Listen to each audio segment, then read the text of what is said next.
నమస్తే, welcome to 6 TV. నా పేరు శాలిని. ఇప్పుడు పలు వార్తాపత్రికల్లో ఉన్నటువంటి ప్రధాన అంశాలు ఒకసారి చూద్దాం.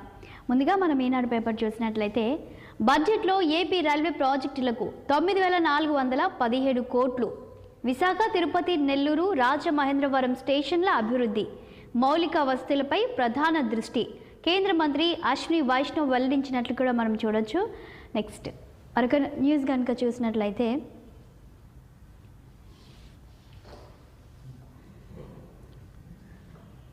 ఏపీని ఆదుకోండి, ఆర్థిక విధ్వంసానికి గురైన ఏపీని ఆదుకోండి. 16వ ఆర్థిక సంఘం చైర్మన్ అరవింద్ పనగడియాతో సీఎం చంద్రబాబు భేటీ అయినట్లు కూడా మనం ఇక్కడ చూడొచ్చు. రాష్ట్ర పరిస్థితులపై 2 గంటల పాటు సుదీర్ఘ చర్చ. ఇక అరవింద్ పనగడియాతో సమావేశమైన ముఖ్యమంత్రి చంద్రబాబు చిత్రాన్ని చూడొచ్చు. ఇక వారితో పాటు ఆర్థిక మంత్రి పయ్యావుల కేశవ్, ఉన్నత అధికారులు కూడా హాజరైనట్టు తెలుస్తోంది. నెక్స్ట్ మరొక న్యూస్ కనుక చూసినట్లయితే ఆ స్థానాలని కూటమి ఖాతాల్లోకి. హిందూపురం మున్సిపల్ చైర్పర్సన్ పదవి తేదేపకు. గతంలో ప్రలోభాలు, బెదిరింపులతో గెలిచిన వైకాపా, నెల్లూరు, ఏలూరు డిప్యూటీ మేయర్ పదవులు కూటమికే. వైకాపా కార్పొరేటర్లు, కౌన్సిలర్లు ఇటు రావడంతో తేలికగా గెలుపు జరిగినట్లు చూడొచ్చు టీడీపీలో. నెక్స్ట్ మరొక న్యూస్ కనుక చూసినట్లయితే విభజన సమస్యలు సామరస్యంగా పరిష్కరించుకోండి, తెలుగు రాష్ట్రాల సిఎస్లకు కేంద్ర హోంశాఖ కార్యదర్శి సూచించినట్లు కూడా చూడొచ్చు. డిప్లొమా అభ్యర్థులకు బంపర్ ఆఫర్. పాలిటెక్నికల్లో మొదటిసారి 9 లక్షల ప్యాకేజ్. 15 మందిని ఎంపిక చేసుకున్న టెక్సాస్ ఇన్స్ట్రుమెంట్ కంపెనీ అని కూడా మనం ఇక్కడ చూస్తున్నాము. ఇక మరొక న్యూస్ కనుక చూసినట్లయితే అసెంబ్లీ బడ్జెట్ సమావేశాలు 24 నుంచి మరింత క్షీణించిన రూపాయి-డాలర్ విలువ 87.11 కూడా మనం ఇక్కడ చూడొచ్చు. నెక్స్ట్ మరొక న్యూస్ కనుక చూసినట్లయితే పోలింగ్ ఢిల్లీ సిద్ధం, ముగిసిన ఎన్నికల ప్రచారం. రేపు ఓటేనున్న 1.56 కోట్ల మంది అని కూడా మనం ఇక్కడ చూస్తూ ఉన్నాం. నెక్స్ట్ మరొక న్యూస్ కనుక చూసినట్లయితే కుంభమేళాకు పోటెత్తిన భక్తులు, అమృత స్నానాలు ఆచరించిన 10 లక్షల మంది సాధువులు, ప్రశాంతంగా సాగిన వసంత పంచమి పర్వదినం అని కూడా మరి ఇక్కడ అప్డేట్ అయితే మనం చూస్తూ ఉన్నాము. ప్రయాగ్రాజ్ త్రివేణి సంగమంలో పుణ్య స్నానాలు ఆచరిస్తున్న సాధువులు అలాగే భక్తులు చిత్రాన్ని చూస్తుంటే అర్థమవుతుంది ఎంతమంది వచ్చి అక్కడ మరి స్నానం ఆచరిస్తున్నారు అనేది. ఇవి ఈనాడు పేపర్లో ఉన్నటువంటి మెయిన్ హెడ్లైన్స్. నెక్స్ట్ మరొక న్యూస్ పేపర్ కనుక వెళ్ళినట్లయితే ఇక సాక్షిలో ఉన్నటువంటి హెడ్లైన్స్ కనుక ఒకసారి చూసినట్లయితే చంద్రికకు గ్రామీ అవార్డు. భారత సంతతికి చెందిన అమెరికన్ గాయని, వ్యాపారవేత్త చంద్రిక టాండన్ గ్రామీ అవార్డు గెలుచుకున్నారని కూడా మరి నేషనల్ న్యూస్ని ఒకసారి చూడొచ్చు. ఢిల్లీ గద్దె ఎవరిది? ఢిల్లీ ఓటర్లు, యాప్, బీజేపీ, కాంగ్రెస్లలో ఎవరికి అధికారం ఇస్తారనేది ఈ నెల 5న జరగబోయే పోలింగ్తో తేలనుంది అన్నట్లు కూడా మరి కొత్త అప్డేట్ని అయితే మనం ఇక్కడ చూడొచ్చు. నెక్స్ట్ మరొక న్యూస్ కనుక చూసినట్లయితే 13న ట్రంప్తో మోదీ భేటీ. ప్రధాని మోదీ ఈ నెల 13న వాషింగ్టన్లో అమెరికా అధ్యక్షుడు ట్రంప్తో భేటీ కానున్నట్లు కూడా సమాచారం అందుతున్నట్లు చూడొచ్చు. నెక్స్ట్ మరొక న్యూస్ కనుక చూసినట్లయితే టారిఫ్ వార్, బొమ్మా బొరుసు. చైనా, మెక్సికో, కెనడాలపై ఇప్పటికే ట్రంప్ సుంకాల మోత. మనపైన వేలాడుతున్న టారిఫ్ కత్తి. కొన్ని రంగాల్లో ఎగుమతులకు అనుకోని వరం. రూపాయి పతనమే మనకు ఇప్పుడు అతిపెద్ద దెబ్బ. దిగుమతులు భారమే, ఉత్పత్తుల రేట్లు పెరిగే అవకాశం. విదేశీ ఇన్వెస్టర్ల తిరోగమనంతో స్టాక్ మార్కెట్లకు ప్రతికూలమే అన్నట్లు కూడా ఇక్కడ హెడ్లైన్స్ని అయితే మనం చూడొచ్చు. నెక్స్ట్ మరొక న్యూస్ కనుక చూసినట్లయితే కూటమి కాలకేల సాక్షిగా ప్రజాస్వామ్యం ఖూని. మున్సిపల్ ఉప ఎన్నికల్లో అధికార మదంతో అరాచక పర్వం అన్నట్లు కూడా సాక్షి పేపర్ల హెడ్లైన్ని చూడొచ్చు. మున్సిపల్ బలం లేకపోయినా బరిలోకి దిగి కార్పొరేషన్లు, మున్సిపాలిటీలో పాగాకు కుయుక్తులు అన్నట్లు కూడా ఇక్కడ హెడ్లైన్ అయితే మనం చూస్తూ ఉన్నాము. ఇక వైఎస్ఆర్సీపీ కార్పొరేటర్ల బస్సు అద్దాలను పగలగొడుతున్న కూటమి గూండా అన్నట్లు కూడా ఇక్కడ ఒక చిత్రాన్ని అయితే చూడొచ్చు. ఇక అలాగే తిరుపతిలో వైఎస్ఆర్సీపీ కార్పొరేటర్లను కిడ్నాప్ చేసి కారులో తీసుకెళ్తున్న కూటమి గూండాలు అన్నట్లు కూడా ఇక్కడ ఒక చిత్రాన్ని అయితే మనం చూస్తూ ఉన్నాము. నెక్స్ట్ మరొక న్యూస్ కనుక చూసినట్లయితే డిప్యూటీ మేయర్ ఎన్నిక నిష్పాక్షికంగా జరిగేలా చూడండి, కార్పొరేటర్లకు ఎస్కాట్ ఏర్పాటు చేయండి. ఎన్నిక జరిగే ఎస్పీ వర్సిటీ బయట కూడా సీసీ కెమెరాలు పెట్టండి తిరుపతి ఎస్పీకి హైకోర్టు ఆదేశించినట్లు కూడా మనం ఇక్కడ చూడొచ్చు. నెక్స్ట్ మరొక న్యూస్ చూస్తే రాష్ట్రంలో ప్రజాస్వామ్యానికి పాతర మాజీ మంత్రి జోగి రమేష్ ఫైర్ అయినట్లు కూడా మనం చూడొచ్చు. కూటమి అరాచకాలపై ఎస్సీసీకి వైఎస్ఆర్సీపీ ఫిర్యాదు చేసినట్లు కూడా మరొక హెడ్లైన్ అయితే మనం ఇక్కడ చూడొచ్చు. టీడీపీ నేతలు చితకబాదిన మహిళలు. గుంటూరు జిల్లా లాం గ్రామంలో అక్రమ మైనింగ్ చేస్తున్న టీడీపీ నేతను మహిళలు చితకబాదారు అనే ఒక హెడ్లైన్ అయితే మనం ఇక్కడ చూస్తూ ఉన్నాము. ఇక నెక్స్ట్ మరొక న్యూస్ కనుక చూస్తే కుంభమేళా విషాదంపై దద్దరిల్లిన పార్లమెంట్, ఉభయ సభలో నినాదాల హోరు, నిరసనల మధ్య కొనసాగిన ప్రశ్నోత్తరాలు, రాజ్యసభలో విపక్షాల వాకౌట్ అన్నట్లు కూడా మరి పార్లమెంట్కి సంబంధించినటువంటి న్యూస్ని మనం చూడొచ్చు. నెక్స్ట్ మరొక న్యూస్ కనుక చూసినట్లయితే గుడ్లు తేలేస్తున్న కోళ్ళు, అంతు చిక్కని లక్షణాలతో ప్రతి పౌల్ట్రీలో నిత్యం వేలాదిగా మృత్యువాత, ఆరోగ్యంగా ఉన్న అంతులోనే కళ్ళు తేలేసి మరణం అన్నట్లు కూడా కోళ్లకు సంబంధించిన ఒక లేటెస్ట్ అప్డేట్ని ఇక్కడ చూడొచ్చు. పౌల్ట్రీలో మరణాల శాతం 0.05 నుంచి 4కు పెరుగుదల. ఒక కోడి మరణంతో రైతుకు 300 రూపాయల వరకు నష్టం. ఉమ్మడి ఉభయ గోదావరి జిల్లాలో 2.65 కోట్ల కోళ్లు, నిత్యం 2.13 కోట్ల కోడిగుడ్ల ఉత్పత్తి జరుగుతున్న అక్కడ మరి కోళ్ళు మృత్యువాత పడుతున్నట్లు ఇక్కడ మరి న్యూస్లో అయితే మనం ఇక్కడ చూడొచ్చు. ఇక పశ్చిమ గోదావరి జిల్లాలోని ఓ పౌల్ట్రీలో వైరస్తో చనిపోయిన కోళ్లను పాతి పెడుతున్న నిర్వాహకులను కూడా మరి ఇక్కడ చిత్రంలో చూస్తే అర్థమవుతుంది. నెక్స్ట్ మరొక న్యూస్ కనుక చూసినట్లయితే ఎమ్మెల్యేల అనర్హతపై 10న తదుపరి విచారణ, కేటీఆర్ పిటిషన్పై సుప్రీంకోర్టు నిర్ణయం. కౌశిక్ రెడ్డి, వివేకానందుల పిటిషన్కు జత చేసిన జస్టిస్ బిఆర్ గవాయ్ ధర్మాసనం. విచారణ సందర్భంగా ఇటీవల ధర్మాసనం ఘాటు వ్యాఖ్యలు చేసినట్లు చూడొచ్చు. అసెంబ్లీ గడువు ముగిసేలోగా నిర్ణయం తీసుకుంటారని ప్రశ్న అన్నట్లు కూడా మనం ఇక్కడ క్వశ్చన్ అయితే చూడొచ్చు. నెక్స్ట్ మరొక న్యూస్ కనుక చూసినట్లయితే టూర్కి ఉంది ఓ ట్యాక్స్, ఓవర్ టూరిజం సమస్యను ఎదుర్కోవడానికే పన్ను. అంతర్జాతీయ పర్యాటకుల నుంచి టూరిస్ట్ ట్యాక్స్ వసూలు చేస్తున్న పలు దేశాలు అన్నట్లు కూడా మరి ఇక్కడ నేషనల్ న్యూస్ అయితే చూడొచ్చు. Bhutan, Indonesia, Thailand, Spain, Italy తదితర దేశాల్లో ఇప్పటికే పర్యాటకులపై ట్యాక్స్ అని కూడా మనం ఇక్కడ చూస్తున్నాం. వీటి బాటలోనే సిద్ధమవుతున్న రష్యా అలాగే తదితర దేశాలు అన్నట్లు కూడా మరొక హెడ్లైన్ చూడొచ్చు. ప్రముఖ వేసవి విడిది కేంద్రం కొడైకెనాల్లోనూ ఇప్పటికే గ్రీన్ ట్యాక్స్, అన్నీ ముందే తెలుసుకొని టూర్ ప్లాన్ చేసుకోవాలంటున్న ట్రావెల్ ఆపరేటర్లు అన్నట్లు కూడా ఇక టూరిస్టులకు ఇదొక న్యూస్ అని చెప్పొచ్చు.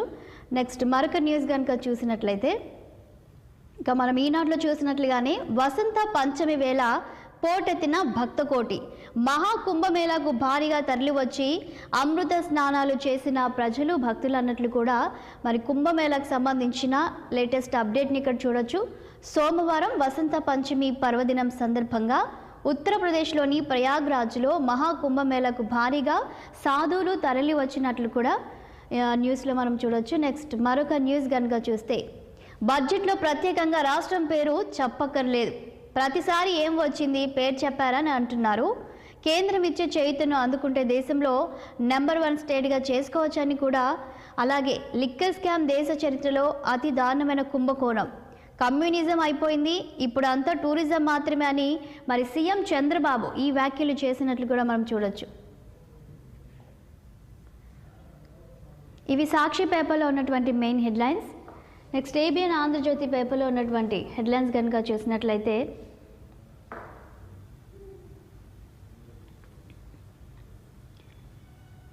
గవర్నరా రాష్ట్రపతి రిటైర్మెంట్ తర్వాత రాజీవ్ కుమార్కు ఏ పదవి ఇస్తున్నారు, అందుకే సీసీ బీజేపీకి సాగిలపడుతున్నారు. ఎన్నికల్లో బీజేపీ 10% ఓట్లను రిగ్గింగ్ చేయవచ్చు, 15% ఆధిక్యం ఇస్తేనే వాళ్ళ అక్రమాలకు అడ్డుకట్ట. ఆప్ జాతీయ కన్వీనర్ కేజ్రీవాల్ సంచలన ఆరోపణలు చేసినట్లు కూడా మనం ఇక్కడ చూడొస్తూ హస్తినాలో ముగిసిన ప్రచారం, రేపే 70 సీట్లకు పోలింగ్, హస్తినాలో జైలు రాజకీయం, సానుభూతికి ప్రయత్నం అన్నట్లు కూడా మరి ఇక్కడ మనం న్యూస్ అయితే చూడొచ్చు. నెక్స్ట్ మరొక న్యూస్ కనుక చూసినట్లయితే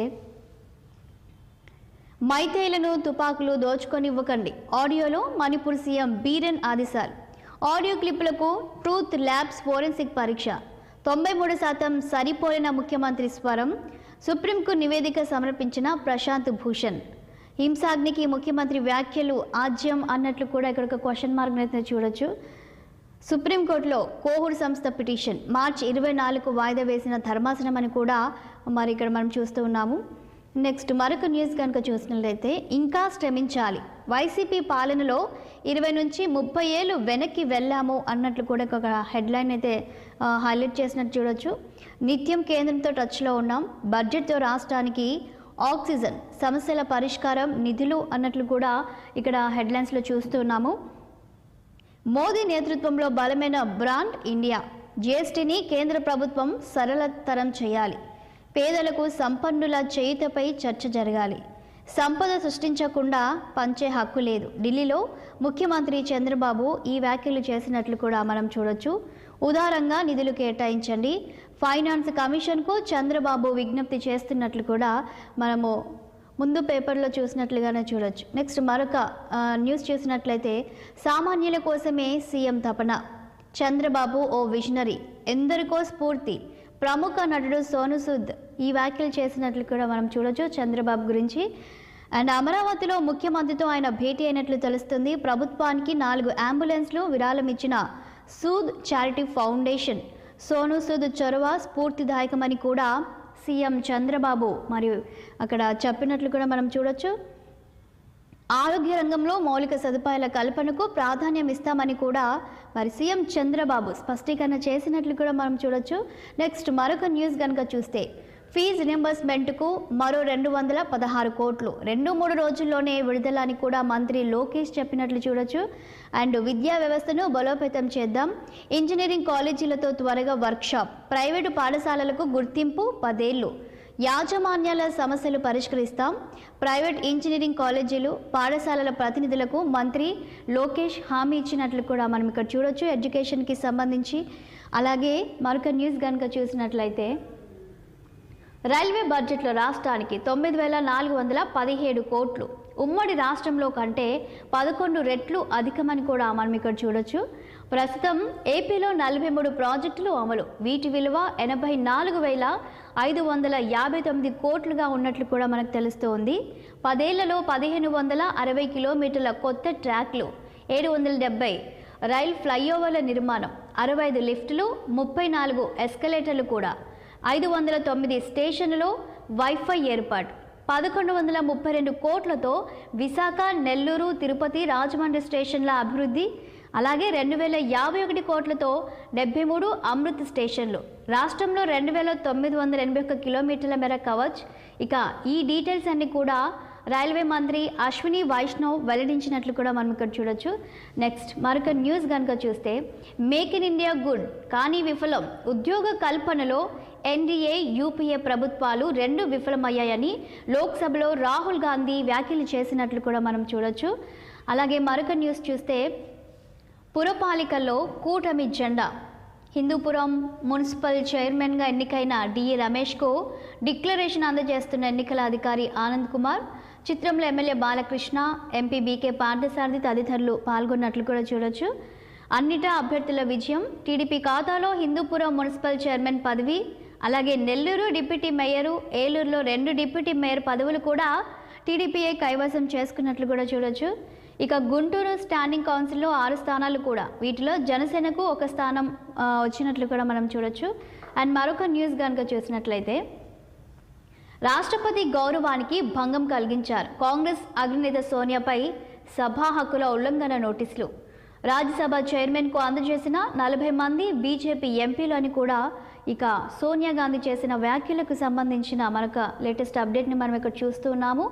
మహాకుంభమేళాలో వేలాది మంది మృతి, రాజ్యసభలో ఖర్గే సంచలన వ్యాఖ్యలు, మృతదేహాలను సంఘంలో విసిరేశారు, ఎంపీ జయ బచ్చన్ ఆరోపణ, విజయసభలకు కుదిపేసిన తొక్కిసలాట అన్నట్లు కూడా ఇక్కడ రాజ్యసభలో ఖర్గే ఈ వ్యాఖ్యలు చేసినట్లు కూడా మనకు తెలుస్తోంది. నెక్స్ట్ మరొక న్యూస్ కనుక చూస్తే రాజ్ తరుణ్ లావణ్య కేసులో మలుపు, మహిళలకు డ్రగ్స్ అలవాటు చేసి నగ్న వీడియోలు తీసిన మస్తాన్ సాయి, వందల మంది అమ్మాయిల వీడియోలు తీసి బ్లాక్మెయిల్ చేశాడు, పోలీసులకు ఫిర్యాదు చేసిన లావణ్య హార్డ్ డిస్క్ కూడా అందజేసినట్లుగా మనం ఇక్కడ హెడ్లైన్స్లో చూడొచ్చు. హార్డ్ డిస్క్ కోసం లావణ్యపై దాడికి యత్నం, డయల్ 100కు ఫోన్, ఆమె ఇంటికెళ్ళి మస్తాన్ సాయిని అరెస్టు చేసిన తెలంగాణ పోలీసులు, అతడిపై తెలంగాణ, ఆంధ్రప్రదేశ్లో ఇప్పటికే 4 కేసులు నమోదు చేసినట్లు కూడా హెడ్లైన్లో చూడొచ్చు. నెక్స్ట్ మరొక న్యూస్ కనుక చూసినట్లయితే ఇక ఎలక్షన్స్కి సంబంధించి తిరుపతి తునిలో నేటికి వాయిదా వేసినట్లు కూడా మనం చూడొచ్చు. మరొక న్యూస్ చూస్తే ఎందుకు ఈ వివక్ష, గౌరవ వేతనం కోసం 2 కేటగిరీలుగా కార్పొరేషన్లు, గత నెలలో సాధారణ పరిపాలన శాఖ ఉత్తర్వులు. బీసీలతో పాటు పలు కార్పొరేషన్లో ఏబీ కేటగిరీలు, చైర్మన్లు, డైరెక్టర్లు, సిబ్బంది వేతనంలో భారీ వ్యత్యాసం. ఏ కేటగిరీ చైర్మన్లకు 1.25 లక్షలు, బి కేటగిరీ చైర్మన్లకు 60,000 రూపాయల గౌరవ వేతనం. ఇంత తేడాలు ఎందుకంటూ బి కేటగిరీ చైర్మన్లు విమర్శిస్తున్నట్లు కూడా మనం ఇక్కడ హెడ్లైన్స్లో చూడొచ్చు. అండ్ అదేవిధంగా కేటగిరీలుగా విభజించడంపై అసంతృప్తి వ్యక్తం చేస్తున్నట్లు తెలుస్తుంది. ఏ ప్రాతిపదికన ఈ నిర్ణయం తీసుకున్నారంటూ అక్కడ ప్రశ్నిస్తున్నట్లు కూడా మనం చూడొచ్చు. అండ్ నెక్స్ట్ మరొక న్యూస్ కనుక చూసినట్లయితే క్యాన్సర్ కబలిస్తుంది, దేశంలో భారీగా పెరుగుతున్న మహమ్మారి. ఆగ్నేయ ఆసియాలో పరిస్థితి ఆందోళనకరం. 2022లో 24 లక్షల కేసుల వెలుగులోకి, వారిలో 56,000 మంది చిన్నారులు. ఆ ఏడాది 15 లక్షల మంది మృత్యువాత అన్నట్లు కూడా మనం హెడ్లైన్లో చూడొచ్చు. వరల్డ్ క్యాన్సర్ డే సందర్భంగా WHO ఈ నివేదికను అందజేసినట్లు చూడొచ్చు. IIT మద్రాస్లో క్యాన్సర్ జీనోమ్ డేటాబేస్ ప్రారంభం అన్నట్లు మరొక హెడ్లైన్ అయితే చూస్తున్నాము. ఇవి ఆంధ్రజ్యోతిలో ఉన్నటువంటి మెయిన్ హెడ్లైన్స్. ఇక అదేవిధంగా వెలుగు పేపర్లో ఉన్నటువంటి హెడ్లైన్స్ కనుక మనం చూసినట్లయితే హరోం హరం, తెల్లవారుజామున ప్రయాగ్రాజ్లోని త్రివేణి సంగమంలో పుణ్య స్నానాలకు వెళ్తున్న నాగ సాధువులు అన్నట్లు కూడా ఇక ముందు పేపర్లో చూసినట్లుగానే వెలుగు పేపర్లో కూడా దానికి సంబంధించిన ఒక హెడ్లైన్ అయితే చూడొచ్చు. మహాకుంభమేళకు పోటెత్తిన భక్తులు, వసంత పంచమి కావడంతో 5 కోట్ల మంది పుణ్య స్నానాలు, పాల్గొన్న 13 అఖాడాల నాగ సాధువులు, పకడ్బందీ ఏర్పాట్లు చేసిన అధికారులు అని కూడా తెలుస్తోంది. నెక్స్ట్ మరొక న్యూస్ కనుక చూసినట్లయితే 3 గ్రూపులుగా ఎస్సీ వర్గీకరణ, 1 మ్యాన్ కమిషన్ సిఫార్సు, కేబినెట్ సబ్ కమిటీకి రిపోర్టు అందజేత అన్నట్లు కూడా మనం చూస్తున్నాం. సబ్ కమిటీ చైర్మన్ మంత్రి ఉత్తమ్, మంత్రులు దామోదర, పొన్నంకు ఎస్సీ వర్గీకరణపై రిపోర్టును అందజేస్తున్న SC welfare principal secretary Sridhar అని కూడా ఇక్కడ మనం చూస్తున్నాము. ఎస్సీ వర్గీకరణకు సంబంధించి వాడివేడి చర్చ, బీసీ లెక్కలపై వాడివేడి చర్చ జరుగుతుంది. తాజా సర్వే ప్రకారం ముస్లిమేతర బీసీల జనాభా 1,64,00,000 ఉన్నట్టు మంత్రి ఉత్తమ్ కుమార్ ప్రకటించినట్టు కూడా మనకు తెలుస్తుంది. నెక్స్ట్ నేడు అసెంబ్లీ ముందుకు కులగణన వర్గీకరణ రిపోర్ట్స్, ఉదయం 10 గంటలకు కేబినెట్ భేటీ, 2 రిపోర్టులకు ఆమోదం, 11 గంటలకు సమావేశం కానున్న అసెంబ్లీ. దేశమంతా కులగణన చేపట్టాలని తీర్మానం అన్నట్లు కూడా ఇక ఈరోజు అసెంబ్లీలో జరిగిపోయే దానికి సంబంధించిన హెడ్లైన్స్ని మనం ఇక్కడ చూస్తూ ఉన్నాము. నెక్స్ట్ మరొక న్యూస్ కనుక చూసినట్లయితే బీసీ లెక్కలపై దుమారం, 21 లక్షల దాకా తగ్గించారని బీసీ సంఘాలు ఫైర్ అవుతున్నట్లు తెలుస్తుంది. 10 ఏళ్లలో బీసీలు 52% నుంచి 46%కి ఎలా పడిపోతారని ప్రశ్న. సమగ్ర కులగణన సర్వే పైన అనుమానాలు. 2011 సెన్సస్తో పోలిస్తే పెరిగిన జనాభా కేవలం 20 లక్షలే. గత నెల ఓటర్ లిస్టుతో పోల్చిన పొంతన కుదరని లెక్కలు. నివేదిక తప్పుల తడకలా ఉందంటూ ప్రతిపక్ష నేతలు ఇప్పటికే ఫైర్ అవుతున్నట్లు కూడా చూడొచ్చు. అలాగే అఖిలపక్షం ఏర్పాటుకు బీసీ మేధావులు డిమాండ్ చేస్తున్నట్లు కూడా మనం చూడొచ్చు.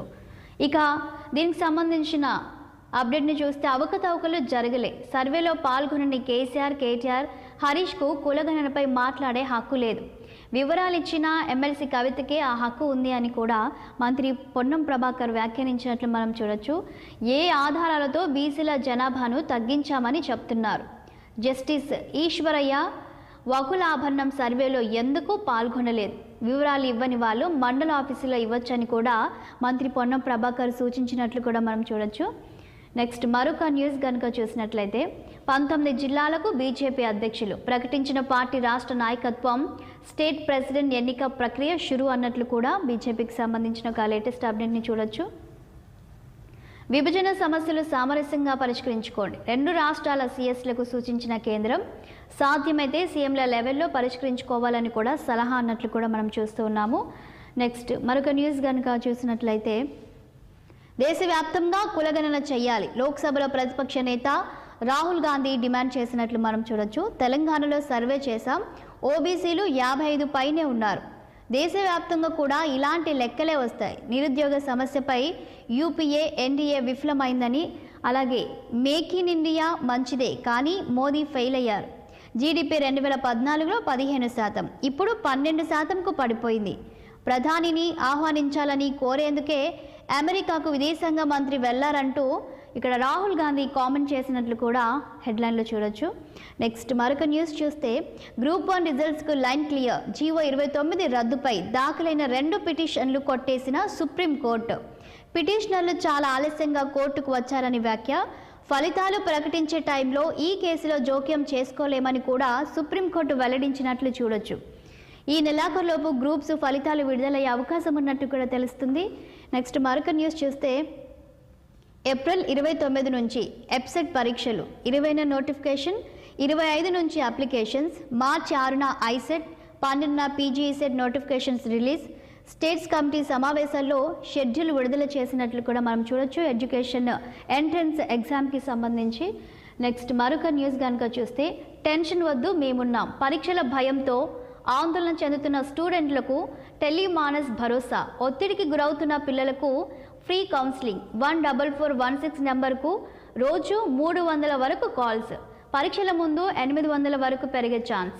24 గంటల పాటు అందుబాటులోకి కౌన్సిలర్లు అన్నట్లు కూడా ఒక కొత్త అప్డేట్ అయితే మనం ఇక్కడ చూస్తూ ఉన్నాము. ఇవి వెలుగు పేపర్లో ఉన్నటువంటి హెడ్లైన్స్. ఇక చివరిగా దిశ పేపర్లో ఉన్నటువంటి హెడ్లైన్స్ కనుక చూసినట్లయితే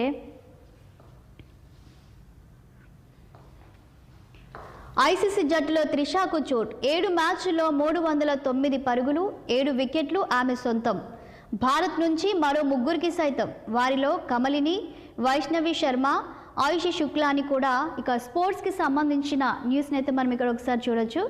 నెక్స్ట్ మరొక న్యూస్ కనుక చూస్తే పార్టీ మారిన ఎమ్మెల్యేలకు నోటీసులు ఇవ్వండి. తెలంగాణ అసెంబ్లీ స్పీకర్కు సుప్రీంకోర్టు ఆదేశం. ఫిరాయింపులపై చర్యలు కోరుతూ కేటీఆర్ పిటిషన్. కౌశిక్ రెడ్డి పిల్తో కలిపి 10న విచారిస్తామన్న సర్వోన్నత న్యాయస్థానం అని కూడా మనం చూడొచ్చు. ఇక ఉప ఎన్నికలకు సిద్ధంగా ఉండండి. పార్టీ ఫిరాయింపుదారులను రక్షించడం అసాధ్యమని కూడా కేటీఆర్ వ్యాఖ్యానించినట్లు మనం ఇక్కడ చూడొచ్చు. నెక్స్ట్ మరొక న్యూస్ చూస్తే బీసీ కులగణనపై ప్రభుత్వం కాకి లెక్కలు. నివేదికపై పలు అనుమానాలు. సర్వే రిపోర్టులు వెబ్సైట్లో పెట్టాలి. మిస్ అయిన వారికి మళ్ళీ అవకాశం ఇవ్వాలని ఎమ్మెల్సీ కవిత కామెంట్ చేసినట్లు కూడా మనం ఇక్కడ చూడొచ్చు. నెక్స్ట్ మరొక న్యూస్ కనుక చూస్తే సర్వేలో బీసీలను తగ్గించి చూపారు. కొత్త నాటకాలకు తెరలేపిన కాంగ్రెస్. ప్రజా వ్యతిరేకత నుంచి దృష్టి మరల్చేందుకు బీఆర్ఎస్కు పట్టిన గతే త్వరలో హస్తం ప్రభుత్వానికి అని కూడా బీజేపీ ఎమ్మెల్యే పాయల్ శంకర్ వ్యాఖ్యలు చేసినట్లు మనం చూడొచ్చు. నెక్స్ట్ మరొక న్యూస్ కనుక చూస్తే ఉద్యమంలో కులగణన. బీసీలకు న్యాయం జరిగే టైం వచ్చింది. ఎవరు అడ్డుకున్నా ఊరుకోం. కేసీఆర్ ఫ్యామిలీలో కవిత ఒక్కరే సర్వేకు వివరాలు ఇచ్చారు. వివరాలు ఇవ్వని వారికి మరో ఛాన్స్ అని కూడా మంత్రి పొన్నం ప్రభాకర్ మరి తెలిపినట్లు కూడా మనం చూడొచ్చు. ఇక ఇవి ఈరోజు పలు వార్తాపత్రికలో ఉన్నటువంటి మెయిన్ హెడ్లైన్స్. ఇక నెక్స్ట్ డిబేట్ జరగబోతుంది. ఇక డిబేట్ మా ఇన్పుట్ ఎడిటర్ రాజేష్ అందిస్తారు. చూస్తూనే ఉండండి 6 టీవీ, సామాన్యుడి ఆరో ప్రాణం.